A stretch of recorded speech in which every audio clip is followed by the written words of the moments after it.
first we're going to talk about the two types of waves that we get. The first one is mechanical waves and the second one is electromagnetic waves. Now, what's the main difference between these two types of waves? Mechanical waves need a medium to travel through. A medium simply means it needs particles, whether it's solid particles or liquid particles or gas, doesn't matter as long as there's particles present. Electromagnetic waves don't need a medium to travel through. They can travel through a vacuum. Now, what this means is they can travel through a completely empty space. They do not have to be particles. Now, two types of mechanical waves that we get is transverse waves and longitudinal waves. Now, what is a transverse wave? Now, you can see here in this illustration at the bottom, this is a picture of what transverse wave looks like. So the definition says a transverse wave is a wave where the particles move at right angles to the direction of motion. Now, what this simply means is if this wave is going to move in this direction, the particles that's in this medium is going to move at right angles to the direction of motion. So they are going to move up and down, up and down. So the particles is going to move at right angles because there's a 90 degrees that forms. They're going to move at right angles to the direction of motion. Now, what is longitudinal waves then? Longitudinal wave is a wave in which the particles is going to move parallel to the direction of motion. So once again, if this wave is going to move in that direction, the particles in this medium is going to move parallel to the direction, which means they're going to move left and right, left and right. So they are going to move parallel to the direction of motion. Now let's look at electromagnetic waves. Now first pay attention to the spectrum. The electromagnetic wave spectrum involves the radio waves, microwaves, infrared, visible light, ultraviolet, and the gamma rays. Now, there's a difference between the electromagnetic wave spectrum and the visible light spectrum. If they're asking you about the visible light spectrum, they are talking about Roy G. Biff. Red, orange, yellow, green, indigo, and violet. Those are the visible light spectrum. Now, the electromagnetic wave spectrum are arranged according to their frequency and their wavelength. Radio waves have the lowest frequency with the longest wavelength. Now, what this simply means is that the waves are very spread out. As you can see, it goes up, down, up, down. So they are very, very spread out. While gamma rays has the highest frequency with the shortest wavelength. So what this means, the waves are very close to one another. You can see here up, down, up, down, up, down, up, down. So they are very close to one another, having high frequency and shorter wavelengths.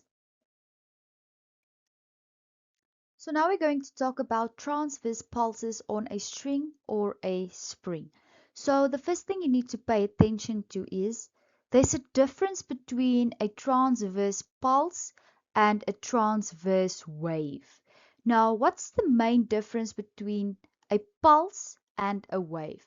Now, as you can see here in these illustrations at the bottom, a pulse refers to a single disturbance in a medium. So if there's only one disturbance, meaning there's only a bump or there's only a dip, we are referring to a transverse pulse. But the moment there's a succession of pulses, meaning there's more than one disturbance, meaning there's a bump, a dip, a bump, and a dip, we call it a wave. So these two examples indicates a transverse wave. But if there were only one bump in this entire illustration, it would have been a transverse pulse. So remember, a pulse is a single disturbance, while a wave is a succession of pulses. Now let's look at some definitions. What is particle velocity and what is pulse velocity? Remember, there is a difference. Particle velocity is the rate of change of position of a particle of a medium that a wave travels in, while pulse velocity is the rate of change of the position of a pulse. Now, once again, what is a particle? A particle is what makes up the medium.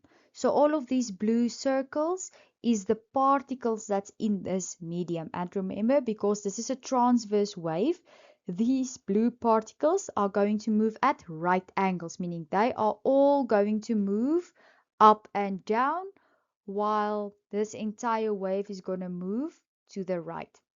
So particle velocity simply means how fast these particles are going to move up and down. So it's basically the speed of these particles, each individual red, blue circle.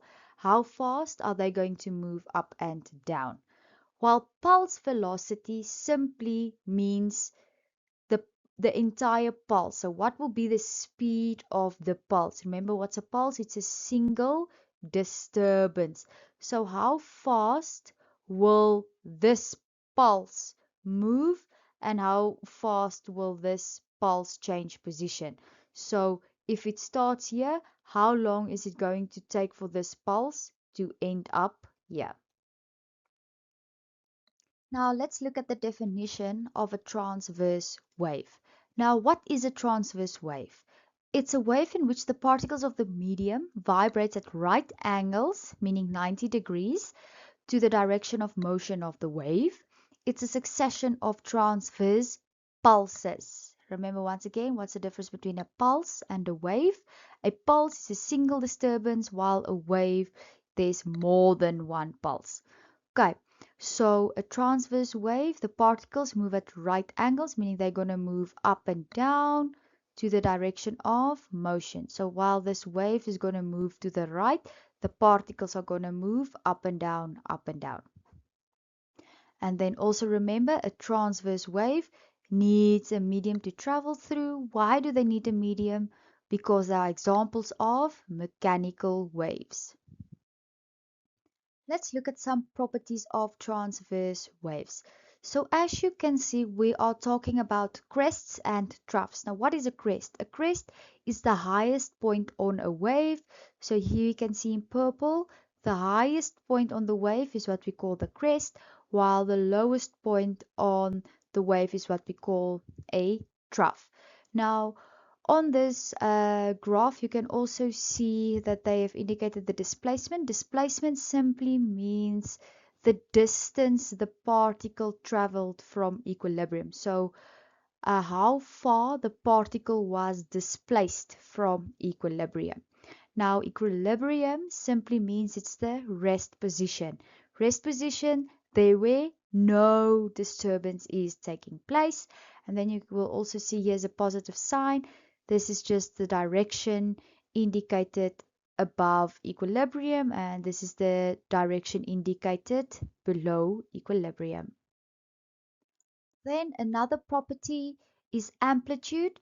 The symbol for amplitude is capital A. What is amplitude? It's the maximum displacement of a particle from its equilibrium position or from its rest position. So here you can see in red, the maximum displacement of a particle from equilibrium is what we call the amplitude. Here you can see here we have equilibrium and the particle is displaced up until its maximum value, and then there again and there again. So this is what we call amplitude. Also pay attention if amplitude is indicated as, let's say for example, -3 centimeters, you must bear in mind negative is the direction below equilibrium. So if you have -3 centimeters for an amplitude, you must know it represents a trough. So if it's, let's say, +3 centimeters, you must remember it's above equilibrium because the positive sign indicates it's above equilibrium. So therefore it's going to be a crest. Now let's look at what is in phase. So if they're going to ask you to give 2 points that are in phase, what does it mean? The exact definition says 2 points that are in phase are separated by a whole number multiple of complete wavelength. So that's the exact definition, but how are you going to remember what in phase are? In phase simply means it's 2 points or 3 points or 4 points that are a replica of one another, which means they are going to be at the same place at the same time. So if this is the red dot here, which is at the beginning of the crest, the next point that's going to be in phase is going to be the one that's at the beginning of the crest of the second wave. So basically it's 2 points that are a replica of one another. They are just on different waves. So for instance, the blue dot here, this one is at the crest of the first wave. So the next point that's going to be in phase with this point is obviously the other blue point, the one that's also at the crest but of the second wave. Same for the yellow dot. The yellow one is at the end of the crest. So this one's replica or in phase point is going to be the other yellow one, which is at the end of the crest of the second wave. Same for the gray dots. This one is at the trough of the first wave. So the other point that's going to be in phase is at the trough of the second wave. So now we know what in phase means. In phase is 2 points that are at the exact same place at the same time, so they are replicas of one another. But what is out of phase then? Out of phase is simply the opposite. So it's 2 points that are not at the same place at the same time, so they are not a replica of one another. But what does the exact definition say? It's points that are not separated by a whole number multiple of complete wavelength. So how are you going to remember what's out of phase? It's 2 points that are not a replica of one another. For instance, the blue one and the yellow one, they are not a replica of one another. So the blue and the yellow one will be 2 points that are out of phase, or the blue and the red, or the yellow and the red. These are all points that are out of phase, meaning they are not a replica of one another. So the last property we're going to talk about is wavelength. Wavelength is indicated by the sign or the symbol of lambda. What is the definition? It's the distance between two consecutive points, meaning points that are directly after one another on a series of waves that are exactly in phase. What does in phase mean again? It means 2 points that are a replica of one another. So what this means is there where 2 points are in phase. So let's look at the yellow dots. So this yellow dot's at the beginning of a crest. So where will be the next point in phase? Obviously at the beginning of the second crest. Now the distance between these 2 points that are in phase is what we call the wavelength. Just remember, points that are in phase, it doesn't always have to be just 2 points. It can be 3 points, it can be 4 points. Doesn't matter how many points as long as they are in phase, meaning a replica of one another. So let's say, for instance, there were a third yellow point. If there was a third yellow point that are in phase, then it would have been here,